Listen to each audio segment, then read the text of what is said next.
My fellow countrymen, Namaskar. Many felicitations and season's greetings to you on the occasion of Christmas. Today is the day to give importance in our lives to service, sacrifice and compassion. Jesus had said, "The poor do not need our favors, but our acceptance with affection." In the Gospel, according to St. Luke, it is written that Jesus not only served the poor, but also praised the service done by the poor. And this is what real empowerment is. A tale associated with this incident is also very popular. It has been mentioned in that story that Jesus was standing near the treasury of a temple. Many rich people came and donated bountifully. Then a poor widow came and parted with only 2 copper coins. Now just 2 copper coins really do not amount to much. Thus it was natural that there was a lot of curiosity in the minds of the disciples gathered there. Then Jesus declared that the widow was the greatest of those donors because while the others had donated substantially, that widow had given away all she possessed. Today, 25th December, is also the birth anniversary of Mahamana Madan Mohan Malviya ji, who kindled resolve and self-confidence in the psyche of the Indian people and gave a new direction to modern education. My most sincere and heartfelt tributes to Malviya ji on his birth anniversary. About 2 days ago, I had the opportunity to launch many a developmental work in Banaras, the sacred workplace of Malviya ji. I also laid the foundation stone of Mahamana Madan Mohan Malviya Cancer Center in BHU at Varanasi. This cancer center is going to be a boon for the people of not only eastern Uttar Pradesh, but for the people of Jharkhand and Bihar also. Today is also the birthday of Bharat Ratna and former Prime Minister, Venerable Atal Bihari Vajpayee ji. This country can never forget Atal ji's contributions. Under his leadership, the country proudly grew in stature in the field of nuclear power also. Whether in the role of a party leader, member of parliament, a minister or the Prime Minister, Atal ji always established an ideal. I salute Atal ji on his birthday and pray to God for his good health. As a party worker, I had the privilege of working with Atal ji. Many memories emerged before my eyes. This morning when I tweeted, I shared a video in which you can see for yourself how as a small party worker, one had the fortune of having affection showered upon him by Atal ji. Today on Christmas Day, as a gift, the countrymen are going to get the benefit of 2 schemes. In a way, it is the beginning of 2 new schemes. Throughout the entire country, be it villages or towns, the educated or the illiterate, there is an atmosphere of curiosity as to what is cashless, how cashless business can take place, how one can make purchases without using cash.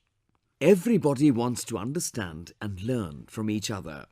To encourage this trend, to strengthen mobile banking and to inculcate the habit of making e-payments, the Government of India is launching from today encouragement schemes for consumers as well as traders. To encourage customers, the scheme is Lucky Grahak Yojana, and to encourage traders, the scheme is Digi Dhan Vyapar Yojana.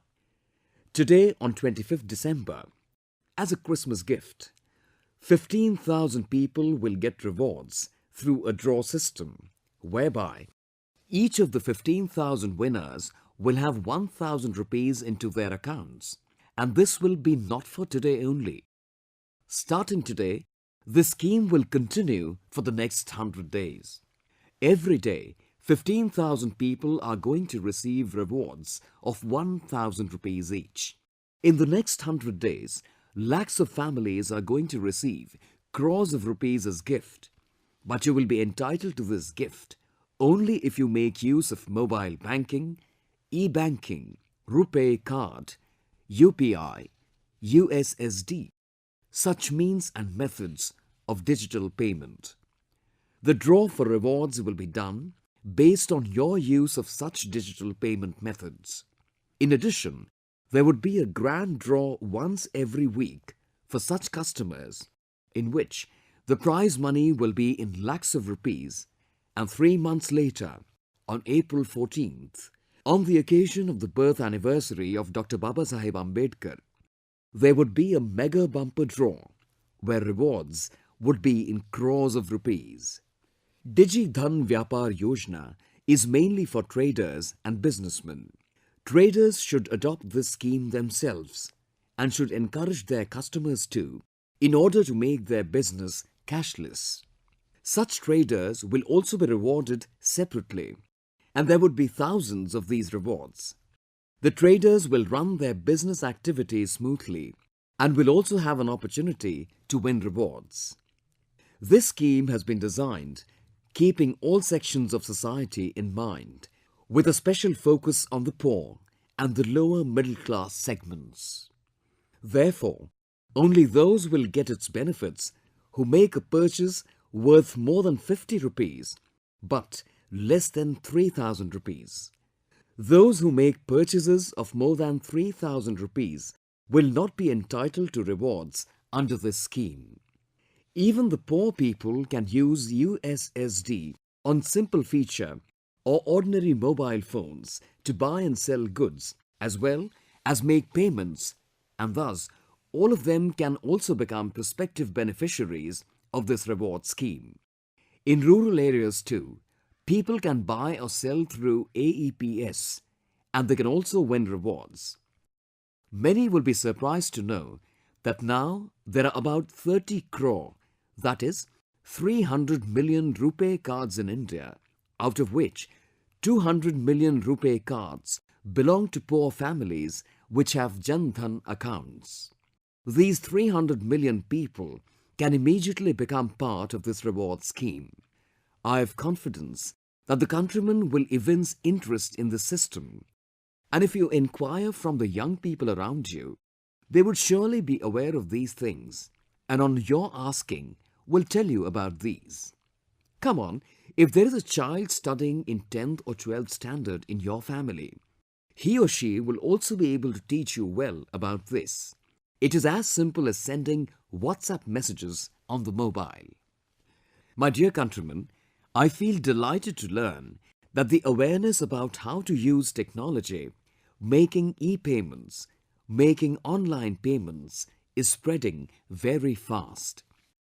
During the past few days, the cashless transactions or cashless trading has increased by 200 to 300%. To give cashless trading a big impetus, the Government of India has taken a very major decision. The business community, our traders, can well comprehend how momentous this decision is. Those businessmen who adopt digital transactions, who develop online payment process instead of cash transactions in their trade activities, will get income tax rebate. I congratulate all the states and union territories who have promoted this campaign in their own way. The Chief Minister of Andhra Pradesh, Mr. Chandrababu Naidu, is the head of a committee which is considering various schemes under this. However, I've seen that the governments also have initiated and implemented many schemes. I've been told that Assam government has decided to grant a 10% discount on property tax and business license fee if payments are made through digital transaction. The branches of Grameen, that is, rural banks there, getting 75% of their customers to make at least 2 digital transactions between January and March, will get 50,000 rupee rewards from the government. They have announced that under the Uttam Panchayat for Digi-Transaction, rewards of 5 lakh rupees will be given to villages doing 100% digital transaction till 31st March 2017.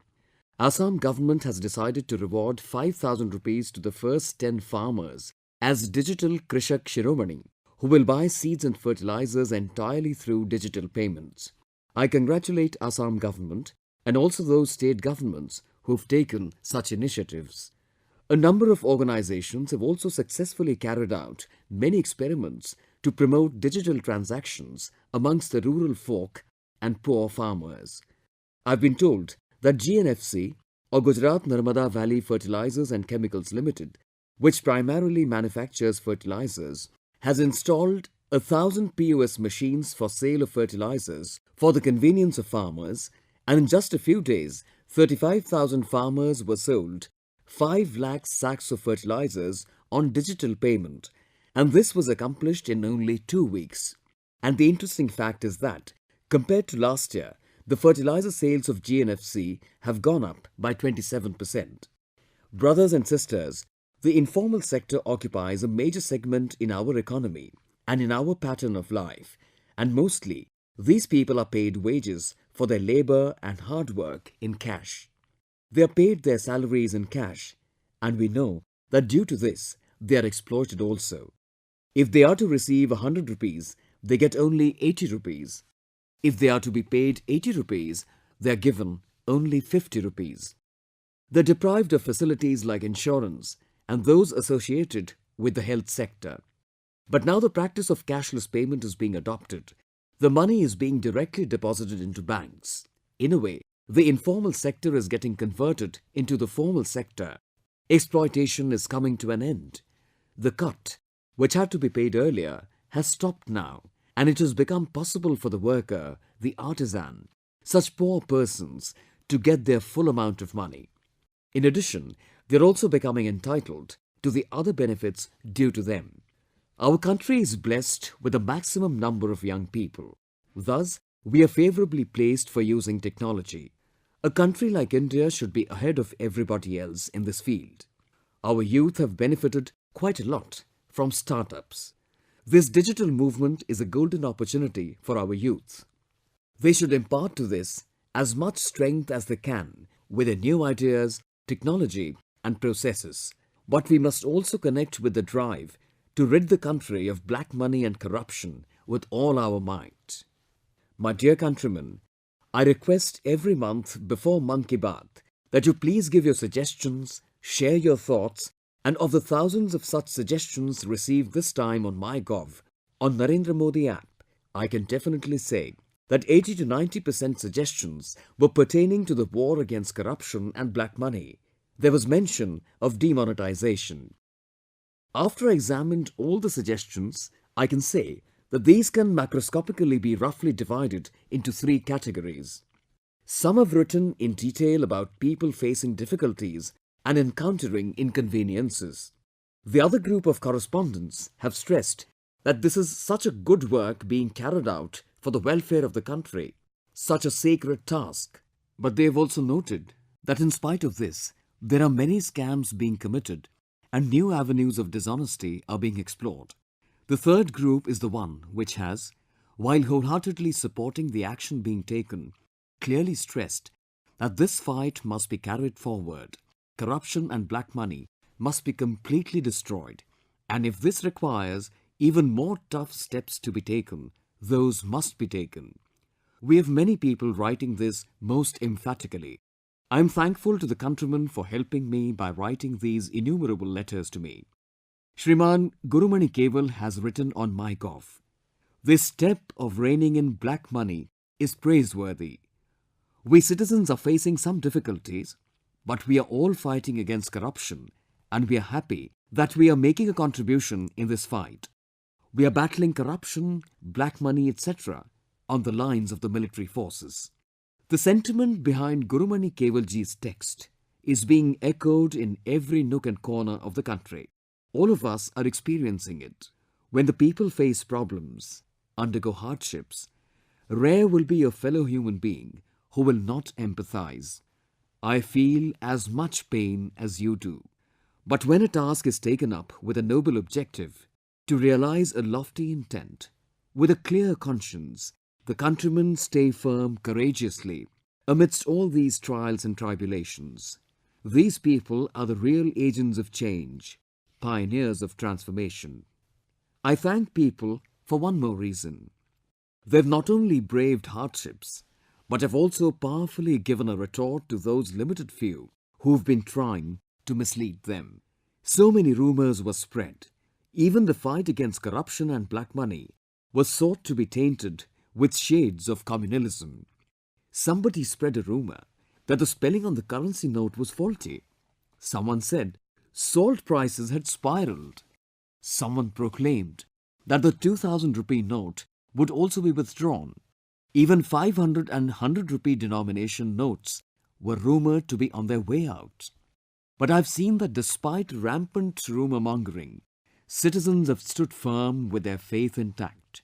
And not just that, many people came to the fore and through their creativity and intelligence exposed the rumor mongers, brought out the falsity of the rumors and established the truth. I salute this great ability of the people also from the core of my heart. My dear countrymen, I'm experiencing one thing every moment. When 125 crore countrymen are standing by you, nothing is impossible. The people represent the will of the Almighty, and their blessings become His blessings. I thank the people of this country and salute them for participating in this Mahayagya against black money and corruption with utmost zeal. It was my earnest wish that the ongoing campaign against corruption and black money, including the realm of political parties and political funding, be discussed extensively in the Parliament. Had the House functioned properly, there would have been comprehensive deliberation. Some people are spreading rumours that political parties enjoy all kinds of concessions. These people are absolutely in the wrong. The law applies equally to all. Whether it is an individual, an organization, or a political party, everyone has to abide by law, and one will have to. People who cannot endorse corruption and black money openly resort to searching for faults of the government relentlessly. Another issue which comes up is this: why are rules changed time and again? This government is for the sake of the people. The government continuously endeavours to take a feedback from them. What are the areas of difficulty for the people? What are the rules that are creating hindrances? And what are the possible solutions? The government, being a sensitive government, amends rules as required, keeping the convenience of the people as its foremost consideration so that citizens are not subjected to hardships. On the other hand, as I'd said earlier, on the 8th to be precise, this drive, this war is an extraordinary one. For the past 70 years, what kind of forces are involved in this murky enterprise of perfidy and corruption? How mighty are they? When I have resolved to wage battle against them, they too come up with new tactics every day to thwart the government's efforts. To counter these new offensives, we too have to devise appropriate new responses and antidotes.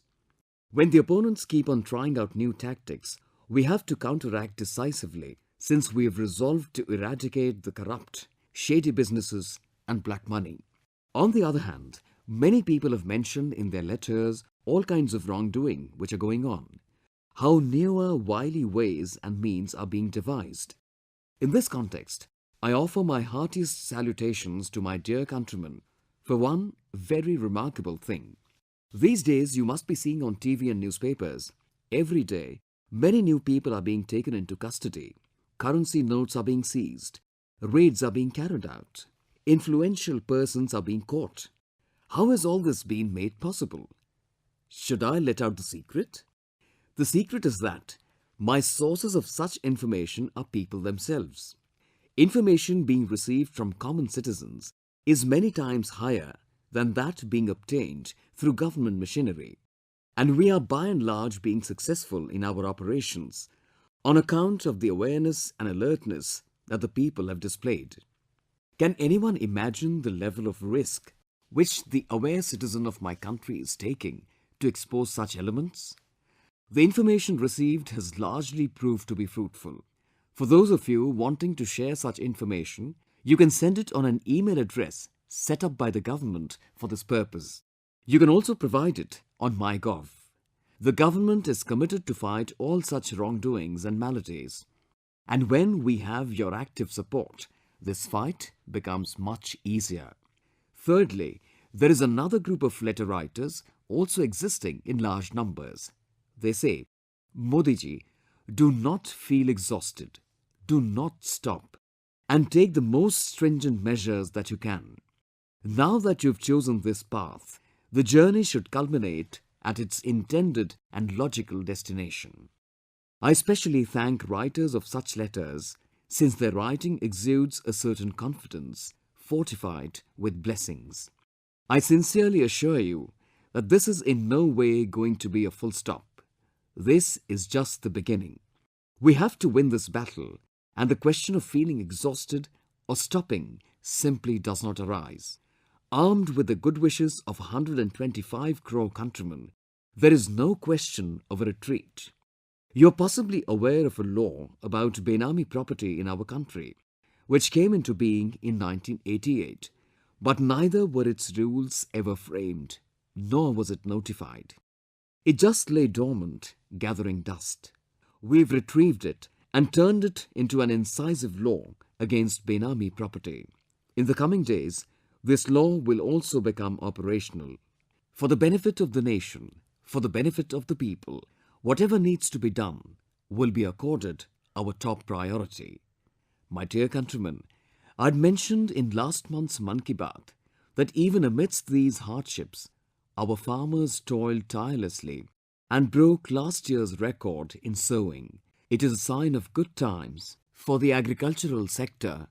The diligent hard work by this country's workers and farmers and youth has scripted a new chapter of success with flying colours. Recently, India proudly inscribed her name in various sectors of the global economic scenario. It is solely on account of the tireless exertions of our countrymen that on myriad indicators, India has charted an upward trajectory in global rankings. India's ranking has gone up in the Doing Business report of the World Bank. We are trying our best to raise the level of the business practices in India to match the best practices in the world on equal footing. And we are succeeding in that. In the World Investment Report released by UNCTAD, India's position has risen to third in the top prospective host economies for 2016-18. In the Global Competitive Report of the World Economic Forum, India has made a big leap upwards by 32 ranks. In the Global Innovation Index 2016, we've moved up 16 rungs, and in the Logistics Performance Index 2016 of the World Bank, we've risen by 19 ranks. There are many reports whose evaluation indicate that India is taking rapid strides ahead. My dear countrymen, this time the session of Parliament became the object of ire of our countrymen.